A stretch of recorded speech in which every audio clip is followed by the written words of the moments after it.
world order is almost complete. Notice, this is the power behind the sin secret societies, and also the mark of the beast that they already have in the White House. Notice, United States, we don't know when they're going to enforce the law, but friends, we are living emergency time.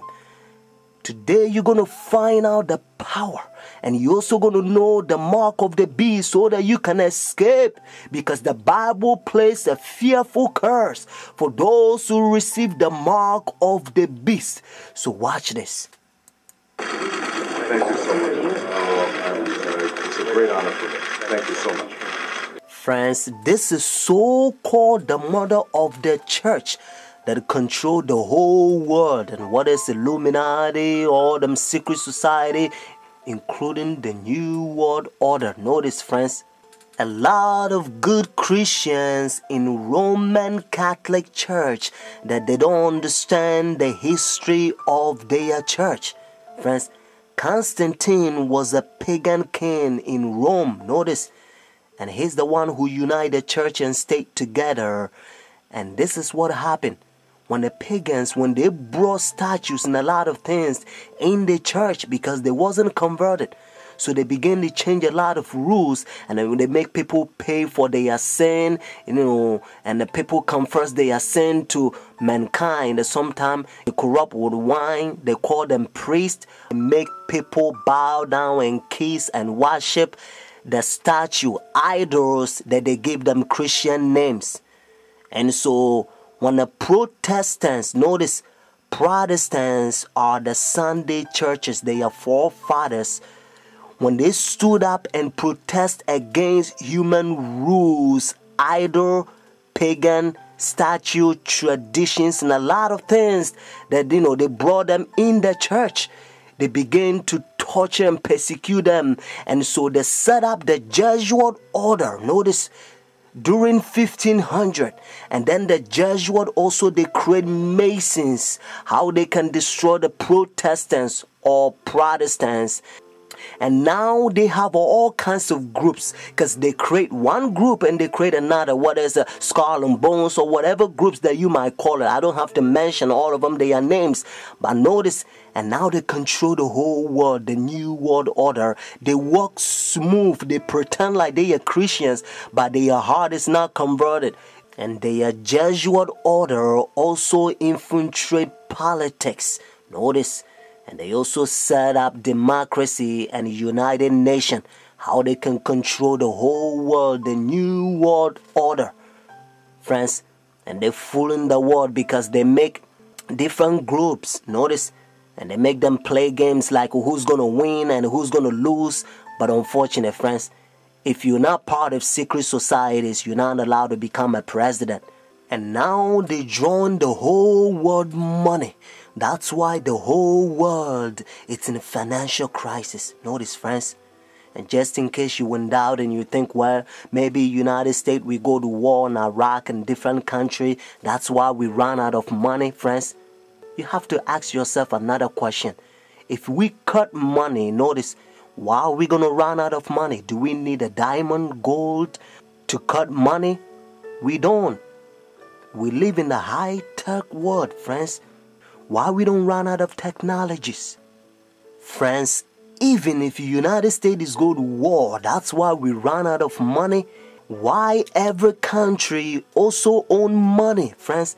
But that little country, Rome, notice the Vatican, the seat of the New World Order, they don't own nothing, friends. They control the whole world because they control the whole world president. That's why every president have to go to Rome and visit, friends.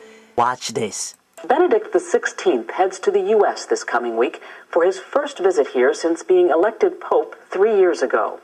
He'll be spending a total of 5 days in Washington, D.C. and New York.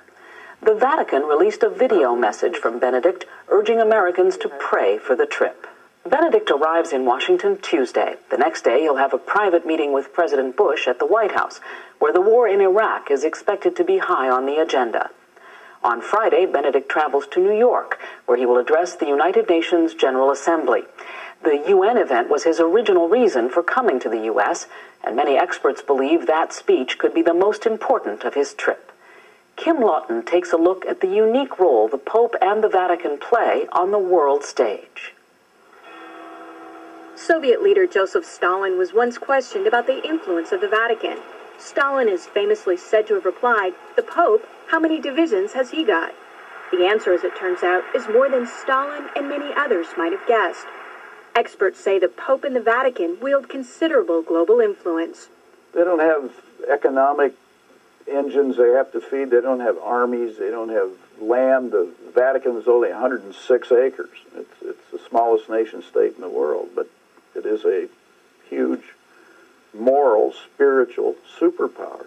In questo momento. As the Bishop of Rome, Pope Benedict XVI is a spiritual head of the Roman Catholic Church worldwide. But he also wears another hat, head of state for the independent territory of Vatican City and the Catholic Church's government, called the Holy See. It's the tension between those two roles that actually gives him a resilience on the international stage, that he doesn't just speak for a geopolitical unit, but also for a demographic within the world. The Holy See has played an active global role for centuries. It has permanent observer status at the United Nations and has all the rights of full UN membership. The Holy See has formal diplomatic relations with 177 countries around the world, including the U.S. Ambassadors, called apostolic nuncios, represent the Holy See from embassies like this one in Washington, D.C. The U.S. has sent an ambassador to the Holy See since 1984. The current U.S. ambassador at the Vatican is Harvard law professor Marianne Glendon, who took up her post in February. James Nicholson held the position from 2001 to 2005. I always said I practiced moral diplomacy. During the more than 25 years of his pontificate, John Paul II dramatically raised the profile of the papacy on the international level and played a key role on many fronts, such as helping to bring down communism in Eastern Europe. Throughout his extensive travels, he was a vigorous global voice.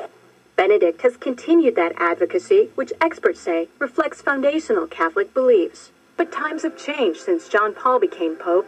We don't have the Soviet Union anymore. What we have is the problems in the Middle East, which is where Pope Benedict has been directing his attention. The personalities have also changed.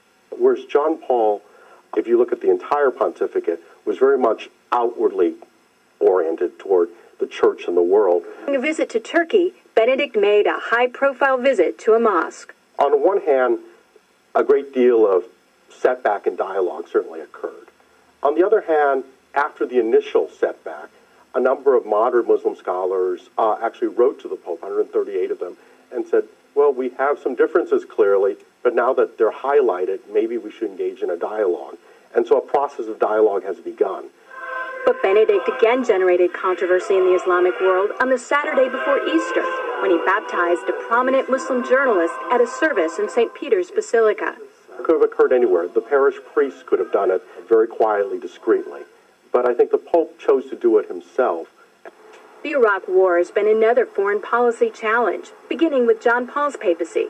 He's also been quietly working to establish relations, something that was not possible during the last papacy, largely because of John Paul's role in the fall of communism in Poland. The Chinese obviously didn't want John Paul II running around China doing the same thing. Most of the time, in places around the world, Vatican diplomats work outside the spotlight, where experts say they often have an advantage.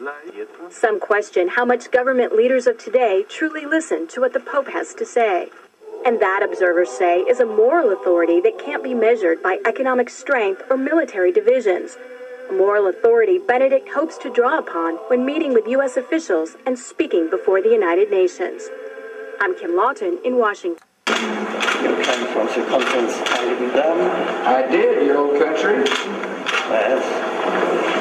And it was successful. Successful, you have some decisions.